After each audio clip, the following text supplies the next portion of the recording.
2022년 11월 13일 주일 오전 예배 드리도록 하겠습니다. 하나님은 영이시니 예배하는 자들은 신령과 진정으로 예배할지니라. 거룩하신 하나님 은혜를 감사합니다. 복된 성일 주셔서 오늘 또 예배 드릴 수 있는 마음과 은혜를 주시니 감사를 드립니다. 영광을 받아 주옵소서. 우리 구주 예수님의 이름으로 감사하며 기도드리옵나이다. 아멘. 찬송가 42장 드리겠습니다.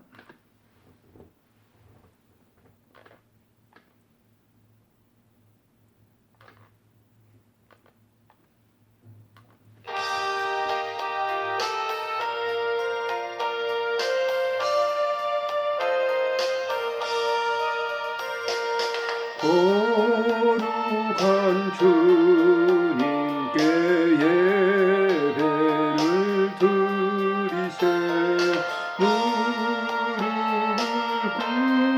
꿇고서 영광 돌려 그 같은 순종과 향기로운 겸손을 주님께 바쳐서 경배하세.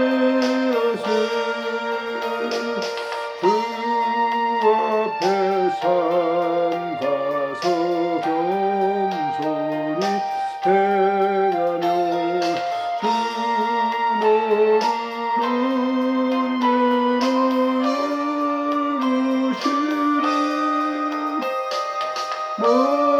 말씀은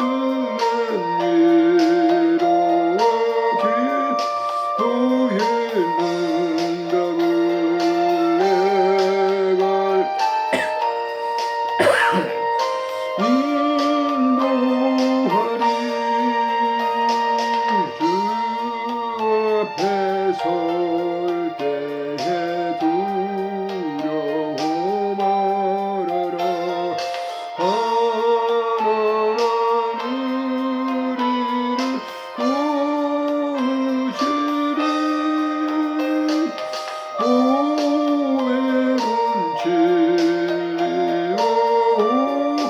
유한 사랑은 주님께 나아질 귀한 님은 울면서 바치는 이 작은 예물도 주님은 귀하게 받으시리. 모든 밤 지나고 새 아침 맞으니 믿음과 소망을 주시리. 아멘.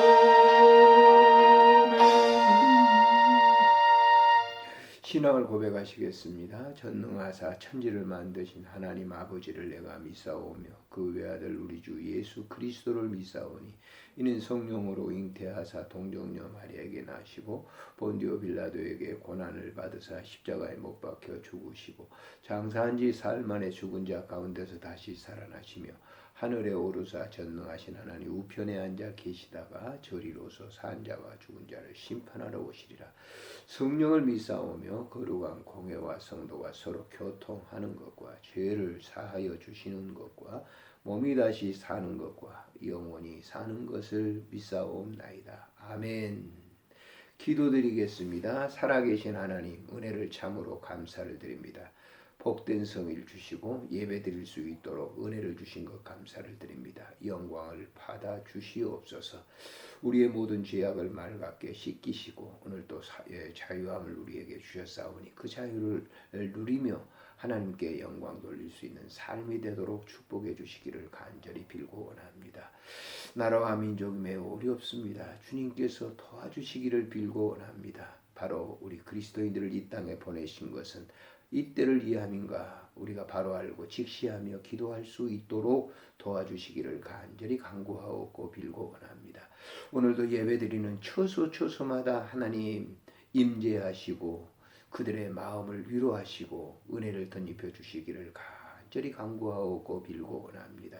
오늘도 드린 예물을 축복하시고 이 예물이 쓰여지는 곳에 아름다운 교회와 아름다운 하나님의 나라가 건설되도록 주님 축복해 주옵소서.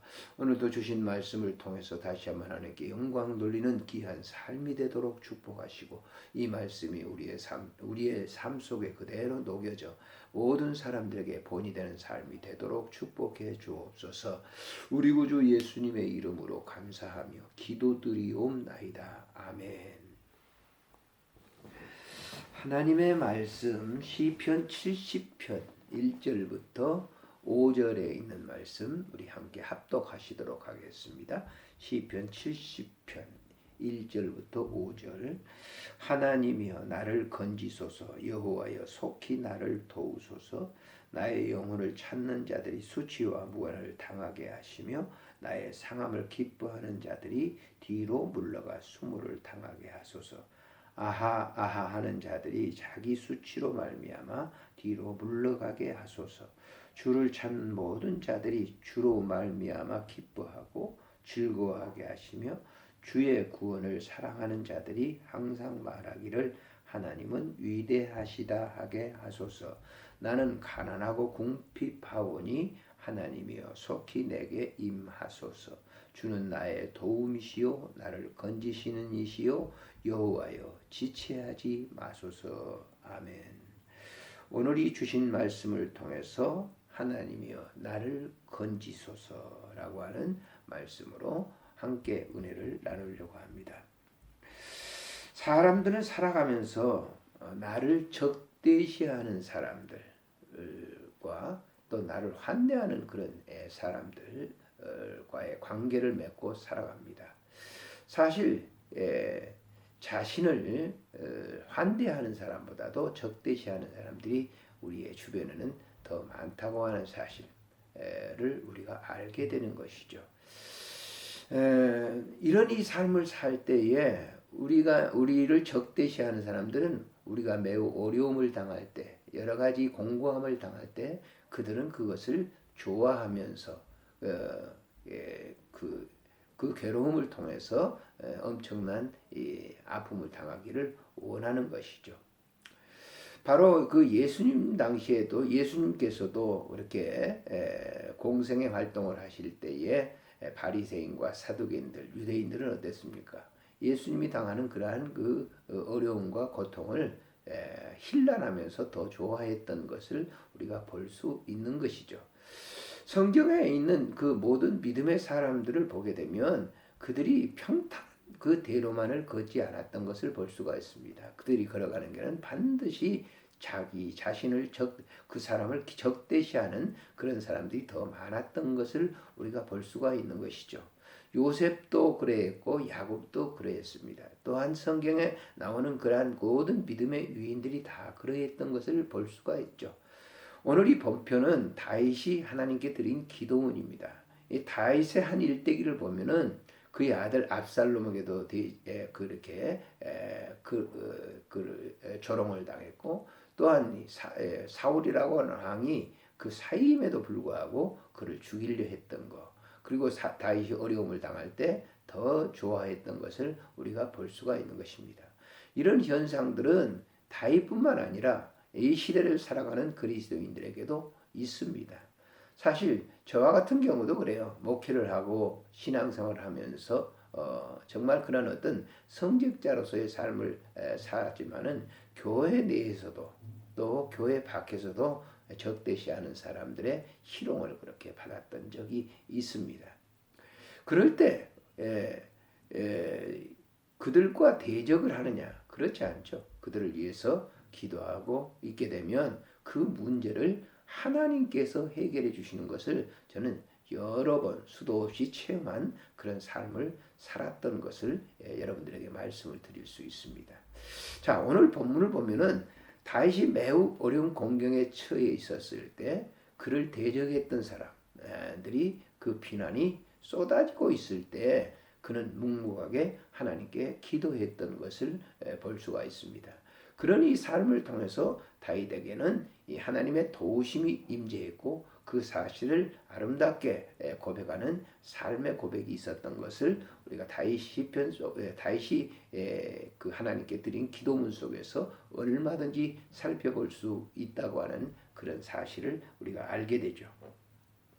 자, 오늘 이 본문을 보게 되면 1절에 하나님이여 나를 건지세요. 하나님이여 속히 나를 도와주세요.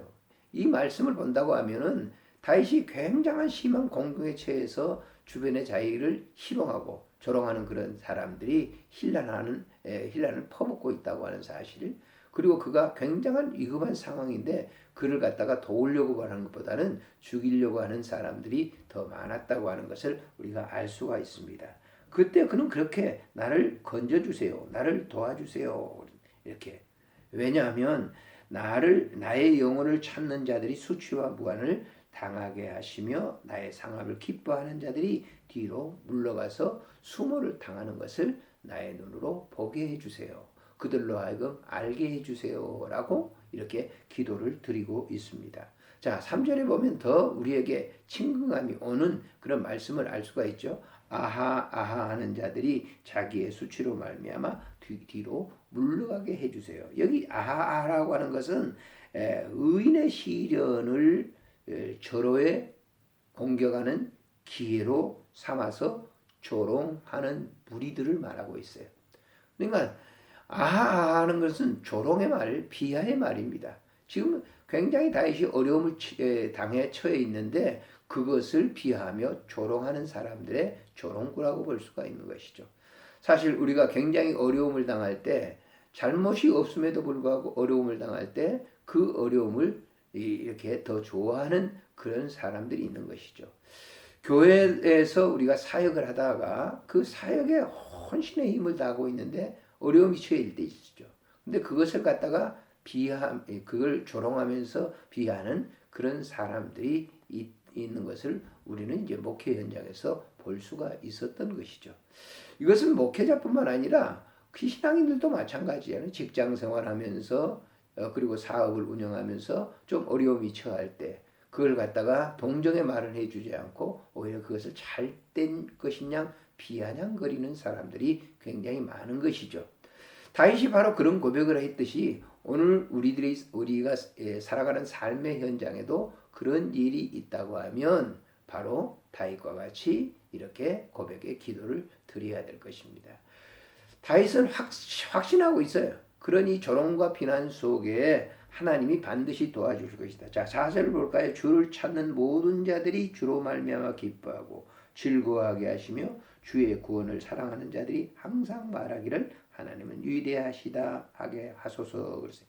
아주 중요한 얘기죠. 주를 찾는 모든 자들이 주로 말미암아, 나처럼 주를 찾는 그런 사람들이 많이 주변에 있다라고 하는 것이, 모든 사람들이 그걸로 하여금 기뻐하고 주를 만나서 기뻐하고 즐거워하게 하고 또 주의 구원을 사랑하는 자들이 항상 하나님은 위대하시다. 저도 사실 신앙생활하면서 이러한 이 공경에 처해 있었을 때 하나님의 절대적인 도우심을 우리가 이렇게 영적으로 체험하면서 정말 하나님은 위대하시다고 하는 사실을 고백할 때가 있었습니다. 지금 현재의 삶 속에서도 그럴 때가 있어요. 사람과의 만남, 이런 이 만남을 통해서 좋은 사람들만 있는 거 아니죠. 정말 자기를 괴롭게 하고 고통스럽게 하는 그런 사람들이 있는데 그 삶의 현장을 참고 넘어가면 하나님께서 그 문제를 원활하게 해결해 주시는 것을 우리가 볼 수 있는 것이죠. 다윗은 바로 그런 기도를 하나님께 드리고 있습니다. 다윗은 이 체험을 한 사람이에요. 이 확신한 그 삶의 현장에서 이것을 확신하고 보았던 그런 다윗이었던 것을 우리가 알 수가 있는 것이죠. 자, 마지막 절에 보십시다. 거기 보면은 나는 가난하고 궁핍하오니 하나님이여 속히 내게 임하세요. 나는 가난하고 궁핍하오니, 생활 현장 속에서 이렇게 어렵다라고 하는 그런 의미도 되겠지만은 저는 영적으로 생각해 본다면 나는 가난하고 궁핍하다라고 하는 이 말은 그는 자기의 삶의 삶 속에서 정말 하나님의 그 아름다운 그 나라로 채워져 있다고 하는 그런 고백입니다. 자, 심령이 가난한 사람이 복이 있나니 저희에게 천국이 저희 것이라고 했죠. 이것은 하나님 나라를 담고 있는 그런 사람이지만은 삶의 현장 속에서는 이런 궁핍함이 몰려올 수 있는 것이죠. 덮쳐올 수 있는 거예요. 우리가 예수를 믿는 사람이라고 해서 다 뭐 부유한 건 아니잖아요. 어려움이 닥칠 수 있어요. 잘 되다가 뭐 사업이 엄청나게 어려움을 당할 수가 있는 것이죠. 그런 상황 속에서 다윗은 하나님이여 속히 내게 임하세요. 그럼 하나님 멀리 계실까요? 아니죠. 바로 가까운 곳에 계시죠. 그런데 그런 문제를 자기의 삶 속에서 이겨낼 수 있는 그런 이 도우심이 절대 필요하다라고 하는 거예요. 참 바로 그 삶의 현장 속에서 하나님의 임재하심을 통해서 그런 이 환경을 극복해 나갈 수 있는 그런 은혜가 필요하다고 하는 그런 것입니다. 그래서 하나님은 나의 도움이시고 나를 건져내시고 건져내신 그래서 나를 바로 그 현장에서 도와주시는 분이고 나의 여기 삶의 현장에서 그것을 그 현장에서 건져내시는 그런 위기에서 건져내신 분이다. 그래서 다윗은 고백을 내가 사망의 음침한 골짜기에 다니다 할지라도 해를 두려워하지 않는 것은 주께서 나와 함께 하심이라고 시편 23편에 고백을 하고 있는 것을 볼 수가 있는 것입니다. 우리가 어떤 일이든 위경에 빠질 수 있죠. 자기의 육체적인 어떤 이 욕심으로 말미암아 생겨질 수도 있지만은 그 삶의 현장 속에서 굉장한 위경에 처할 때 있어요. 그럴 때 바로 다윗과 같이 하나님은 나를 건져주시는 분입니다. 라고 기도해야 돼요.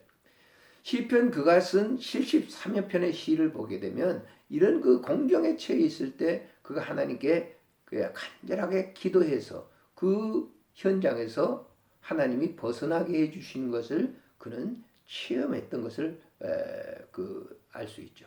그가 막벨라 굴 사울을 피해 도망했을 때도 그 현장에서 하나님께서는 피할 길을 열어주었던 것을 우리가 잘 볼 수가 있는 것입니다. 그래서 그는 하나님 지체하지 마세요라고 하는 것은 지금 당장 뭐예요? 내가 지금 이런 이 어려운 상황 속에 있는데 바로 지금 와주세요라고 하는 것이죠. 자, 삶의 현장이라고 하는 것은 우리의 시간관념과 하나님의 시간관념이 뭐예요? 다를 수 있는 것이죠.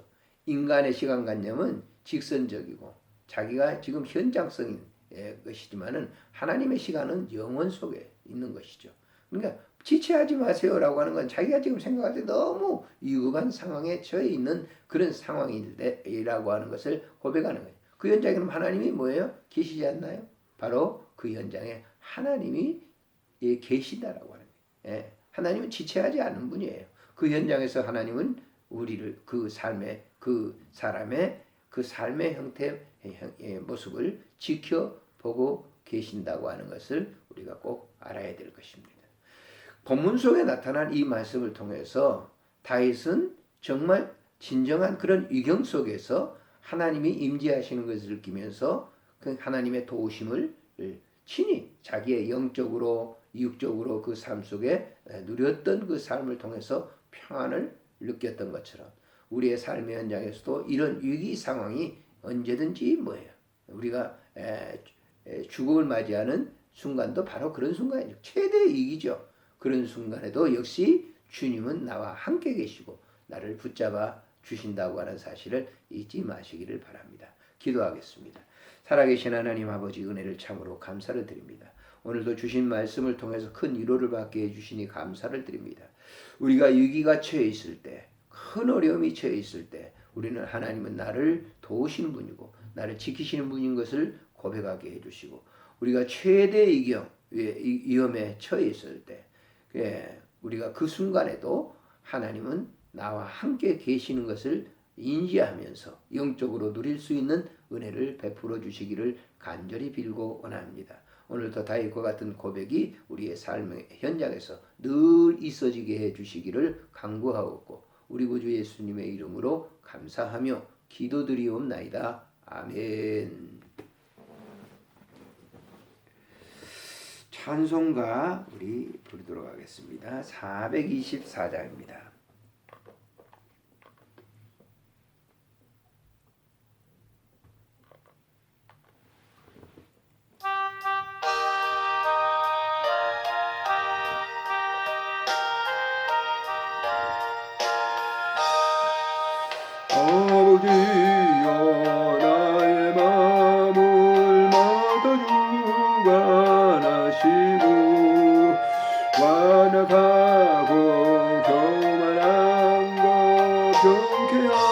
주소서.